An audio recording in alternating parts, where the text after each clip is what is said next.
Opposition के अंदर दरारें मज़ीद गहरी हो रही हैं और उसकी एक मिसाल ये नज़र आई कि पाकिस्तान पीपल्स पार्टी ने अपोजिशन के इजलास का, जो उनका अपोजिशन का इजलास हो रहा था, उसका बैकआउट किया है। और अभी तो एपीसी की बात हो रही थी, पीडीएम तो चले वो भी आगे इजलास होना है, लेकिन पीपल्स पार्टी एनपी उससे पहले ही बाहर हैं, लेकिन एपीसी में तो उन्होंने आना था। अब उसमें भी लगता है कि मसाइल पैदा हो चुके हैं, क्योंकि एहसन इकबाल साहब ने उल्टा जवाब दे दिया बिलावल को कि जी बचगाना हरकतें हैं, बचगाना बातें कर रहे हैं बिलावल, एक पार्टी के लीडर को इस तरह से नहीं करना चाहिए कि जी शहबाज शरीफ इस चीज़ का जवाब देने, उन्होंने बजट क्यों पास होने दिया जबकि पीपल्स पार्टी ने अपने लोग पूरे करने थे। बिलावल कहते हैं हमने तो अपने लोग पूरे कर लिए, तो ये नून लीग के लोग कहाँ पर गायब थे, शहबाज शरीफ साहब खुद क्यों नहीं थे। एहसन इकबाल कहते हैं जी उनके कज़न मियाँ तारिक शफी मरहूम का इंतकाल हो गया था, इस वजह से वहाँ नहीं थे। बाबर डोगर साहब, ये बात आगे बढ़ेगी क्योंकि जरदारी साहब जब लाहौर आए हैं तो कहा गया उन्होंने नून लीग के भी जो लोग हैं उनको भी इकट्ठा करने की कोशिश की जो उनसे नाराज़ हैं, तो वो भी अब नून लीग देख रही है कि ये तो पीपल्स पार्टी नून लीग के खिलाफ हो चुकी है। उसामा साहब, पहली चीज़ तो ये है कि आपको पता है कि नून लीग एक मतलब पीपल्स पार्टी से डिच हो चुकी है। आज तो मेरा मतलब कि जो वज़ीर ख़ारजा हैं शाह महमूद कुरैशी, उन्होंने भी ताना दिया कि बिलावल भुट्टो को कि जनाब आपने सरकार से मिल के यूसुफ गिलानी को अपोजिशन लीडर बनवाया है। ये तो शाह महमूद कुरैशी ने खुद कहा।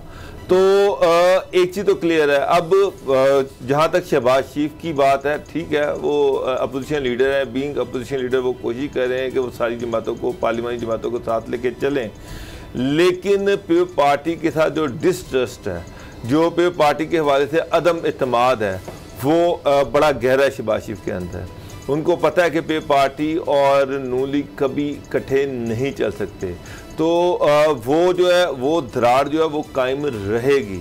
ये और उसका आज आपने देख लिया कि उन्होंने नून लीग पे इल्ज़ाम लगा दिया। मुझे ये देखें, मुझे ये शक भी है कि चलें शहबाज शरीफ नहीं भी थे तो नून लीग जो थी वो उनके भाई की अगर कज़न की डेथ हुई थी, वो लाहौर में थे, तो नून लीग के 18 बंदे क्यों गायब थे? सवाल तो है। चलें शहबाज शरीफ ना आते, बाकी लोग तो आते, बाकी लोग तो सेशन अटेंड करते, पार्टी के साथ बैठते, कोई स्ट्रेटेजी बनाते। इन्होंने तो स्ट्रेटेजी बनाई कोई नहीं, इन्होंने तो सिंपली पीटीआई को गो हेड दे दिया। कहने वाले तो ये भी कह रहे हैं, जो मेरी इतलात है, कि शहबाज शरीफ जो है वो भी गवर्नमेंट से रायते चाह रहे हैं। वो चाह रहे हैं कि उन्होंने बाहर लंदन जाना है, उन्होंने अपना इलाज भी करवाना है और उन्होंने नवाज शरीफ के साथ एक मुलाकात भी करनी है। इस सिलसिले में वो गवर्नमेंट से भी राय चाह रहे हैं कि ना गवर्नमेंट उनको जाने दे। और ये जो सारा कुछ हुआ है, जो आज नून लीग खामोश रही है, जो उस दिन नून लीग खामोश रही थी, और जो नून लीग की नई स्ट्रेटजी है वो इसलिए चेंज है कि वो ये चाह रहे हैं कि शहबाज शरीफ जो है उसके बदले में शहबाज शरीफ को बाहर जाने की इजाज़त मिले और वो बाहर जा सकें। तो इस सिलसिले में ये भी इतलात है कि कुछ बड़ी पार्टियां, कुछ खुफिया हाथ जो हैं वो बीच में पड़े हैं और वो ये चाह रहे हैं कि गवर्नमेंट जो है इसके बदले में शहबाज शरीफ को बाहर जाने दे। अच्छा। तो चीज़ें तो गर्दिश कर रही हैं समझा जो हैं।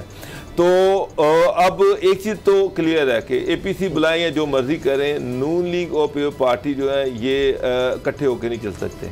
अच्छा। दोनों के अपने अपने मफाद हैं, दोनों के अपने अपने फ़ायदे हैं और दोनों जो हैं वो कभी भी इकट्ठे नहीं हो सकते। दोनों की अलग-अलग आइडियालॉजी है, दोनों इक़्तिदार में आना चाहते हैं, दोनों को जहाँ एक दूसरे को फ़ायदा मिलता है एक जो है दूसरे को ठोकर मार देता है। ये तो बड़ा क्लियर है। तो बस ये मैंने तो आपको पहले भी कह दिया था, सिर्फ एक पॉइंट पे वो इकट्ठे हो सकते हैं। वो पॉइंट ये है कि जब इनको नैप पकड़ेगी उस वक्त। असद खरल साहब, एक तो ये शहबाज शरीफ साहब बाहर क्यों जाना चाहते हैं, क्या कर लेंगे वो बाहर जाकर, या इस तरह की, क्योंकि 17 जून को मुझे याद है उन्होंने तकरीर की और कहा कि जी हम बजट पास ही नहीं देंगे, सीसा पिलाई दीवार बन जाएंगे। आज एहसन इकबाल साहब कह रहे हैं जी हमारा काम क्या था, हमारा तो काम था तनकीद करना, निशानदेही करना, वो हमने की और हमारे कहने पर 350 अरब के टैक्स जो हैं वापस लिए गए। हमारा तो काम ये था, पहले कह रहे थे देखना क्या होता है। अब मामला यह है कि जो डोगर साहब ने बात की है ना, एक तो बात यह है कि शहबाज शरीफ बैरून मुल्क चले जाएँ, ये बात तयशुदा है। हाँ जी, चले जाएंगे। अब ये उनके ऊपर डिपेंड करता है कि वो कब जाएंगे बाहर। पहले क्यों रोका है फिर? पहले रोका है, वो चीज़ें सेटल हो चुकी, हाई कोर्ट से उन्होंने खुद ही एप्लीकेशन वापस ले ली, जब सुप्रीम कोर्ट में गए तो सारी चीज़ें हो चुकी। अब मामला ये है कि हर चीज़ का एक टाइम होता है और शहबाज शरीफ साहब जो है उन्होंने सर्व किया है, उन्होंने इस चीज़ को जो उनकी कमिटमेंट थी कुछ ना कुछ उन्होंने उस पर फुलफिल की है। अब देखें ना, 14-15 बंदे अगर नहीं गए वहाँ पे, शहबाज शरीफ साहब तो चले एक अचानक नागानी वफात हो गई, मतलब इंतकाल हो गया, उनके कज़न थे, ज़ाहिर बात है तायाजाद भाई थे, तो वो रुक गए, इस्लामाबाद से वापस आ गए, हालांकि जा रहे थे या अभी पहुँचने वाले थे जहाँ पे। लेकिन बाकी जो लोग हैं उनकी तरफ ना जाना और फिर ये सारे मामलात आगे हुकूमत जो कर रही है। देखिए, इससे पहले पीपल्स पार्टी ने भी तो मैच फिक्सिंग की है। पीपल्स पार्टी ने भी अपनी रायतें लेने के लिए हुकूमत से डील बनाई है। यही नून लीग उनको ताना मार रही थी, आपको पता ही है। चांद दिन पीछे जाएं तो नून लीग ये कहती हुई नजर आ रही थी कि जनाब आपने अपने फ़ायदे के लिए सारा कुछ किया है। यही ताना मारा था ना, शोकाज भी यही था जब कहा आपने बाप से जब नया सिलेक्टर तैयार किया जा रहा है, सिलेक्टेड हाँ जी, सिलेक्टर और बड़ा कुछ हो रहा था। अब मामला ये है, शहबाज शरीफ साहब भी अपना फ़ायदा लेना चाह रहे हैं, उन्होंने भी अपनी डील बनाई है। जो भी उनको फ़ायदा लगा है उन्होंने अपना किया है। हर बंदा अपने फ़ायदे की गेम कर रहा है। तो अब ये जो सूरत हाल हो रही है ना कि जो इंतखाबी इस्लाहात हैं बेसिकली, जिसके ऊपर शहबाज शरीफ साहब ने ख़त लिख के, उन्होंने ख़त लिखने के बाद आप देख लें वो भूल गए, इसके ऊपर कोई बात नहीं हो रही। अब बिलावल भुट्टो जरदारी साहब उल्टा बात कर रहे हैं, लेकिन नून लीग की जानब से इंतखाबी इस्लाहात के ऊपर अभी खामोशी है। दूसरा आ गया आज़ाद कश्मीर का इलेक्शन, उसके अंदर भी आपको मैंने बताया था कि शहबाज शरीफ साहब तो, चूँकि मरियम साहब अगर करना है तो शहबाज शरीफ तो आराम से बैठ जाएंगे, अब वो नहीं जाएंगे।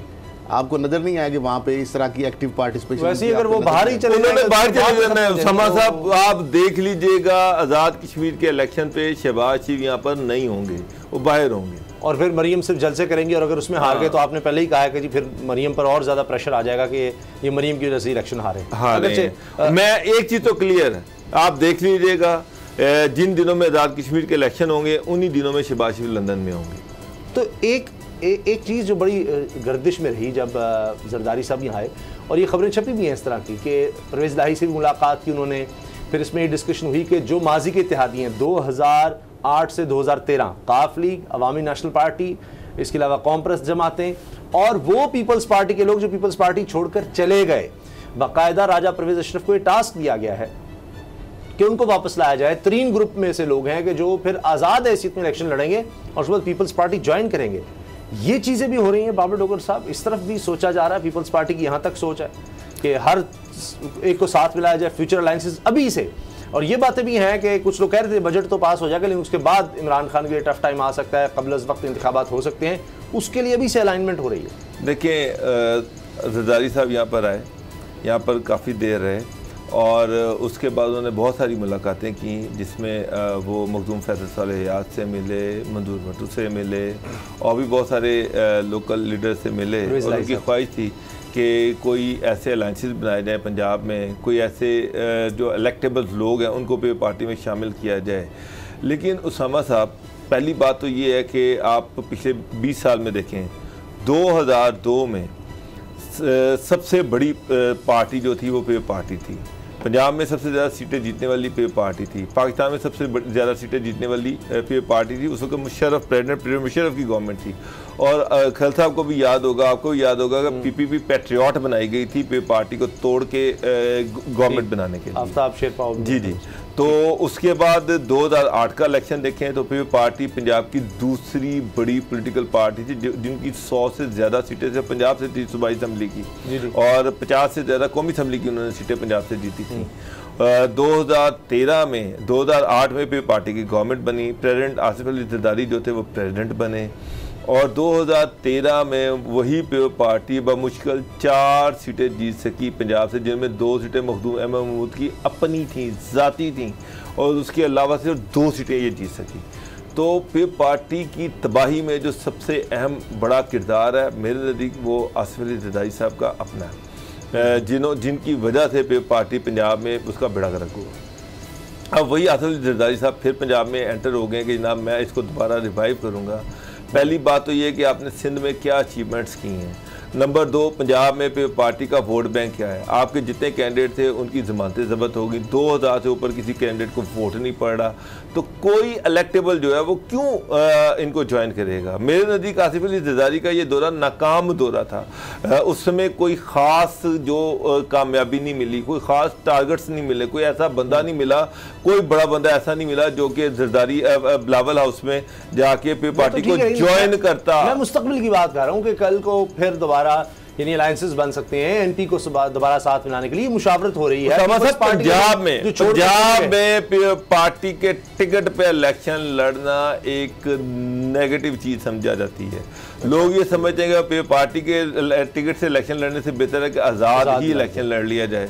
या जो प्रेफरेंस है वो पहली प्रेफरेंस जो है वो पीटीआई है, फिर पीएमएलएन है, उसके बाद काफ लीग है। लोग काफ लीग से का टिकट ले सकते हैं, लेकिन फिर पार्टी का टिकट लेने से किसी को क्या फायदा होगा, मुझे कोई पॉलिटिकल फायदा क्या होगा, बड़े नाम के जो लोग हैं उनको क्या फायदा होगा। मंजूर भट्टू जो है उसने तो जीतना है, वो आजाद जीते, आजाद जीत के वो अपनी मर्जी से जो सी मर्जी पॉलिटिकल पार्टी ज्वाइन करे, वो क्यों पीपल पार्टी की तरफ जाए। अगर फैसल साले हयात है तो उसकी कोशिश होगी कि मैं आजाद लड़ूं, आजाद लड़के जीतूं, अगर जीते तो उसका दिल करे वो पीटीआई ज्वाइन करे, दिल करे नून लीग, जिस पार्टी ने गवर्नमेंट बनानी उसको ज्वाइन करे। इंटीरियर सिंध में, एक मिनट सामा था, इंटीरियर सिंध में लोगों का इशू पे पार्टी हो सकता है, पंजाब में नहीं है, ये चीज आप याद रखिए। साउथ पंजाब में भी नहीं, मेरा ख्याल है साउथ पंजाब में भी नहीं। अच्छा, उसामा साहब अभी भी साउथ पंजाब से 4 सीटें भी पार्टी की है, 3 सीटें हैं, उनमें भी 3 सीटों में 2 मखदूम अहमद महमूद की हैं, एक रब्बानी साहब की है, खर साहब की है, वो अपने बलबूते पे जीते हैं, उसमें पार्टी का वोट बैंक नहीं है। अच्छा,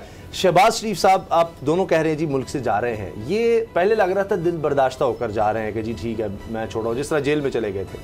ये खरल साहब अब एजेंडा क्या है बाहर जाने का? एजेंडा तो बाज़ाहिर तो होगा कि चेकअप उनका जो है टेस्ट करवाने और चेकअप करवाने, लेकिन असल एजेंडा ये है कि वो नवाज शरीफ साहब से अब 2 टोक बात करना चाहते हैं कि आप बता दें कि फिर पॉलिटिक्स मैंने करनी है या मरीम साहबा ने करनी है, या तो आप उनसे करवा लें या मुझसे करवा लें।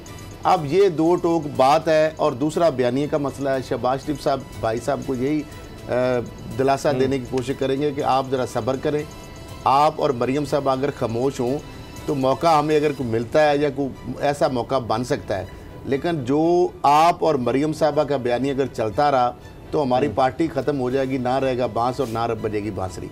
तो बेहतर यही है कि आप जब तक हालात मौजूद नहीं होते, जब तक आप ना हिलें, जब तक मरीम साहबा ना हिलें हमारे फिर, तो आप मेरे पीछे हाथ रखें, मेरे बयानी के पीछे चले।